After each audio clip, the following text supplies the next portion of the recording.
আসসালামু আলাইকুম রহমতুল্লাহ। আজকে তারিখ হচ্ছে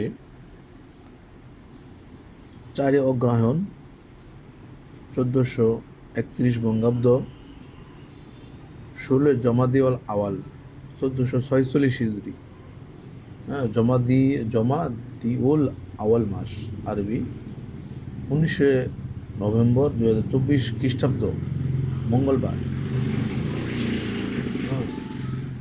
টুইসডে। আর আরবিতে মালয়েশিয়ান হচ্ছে হারি সালাসা।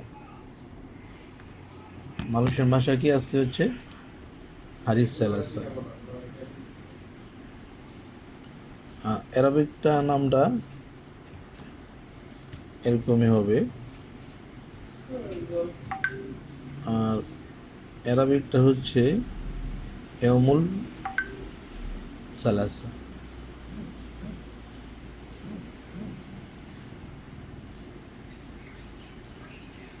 বাংলা হচ্ছে 4 অগ্রহায়ণ 1431 বঙ্গাব্দ।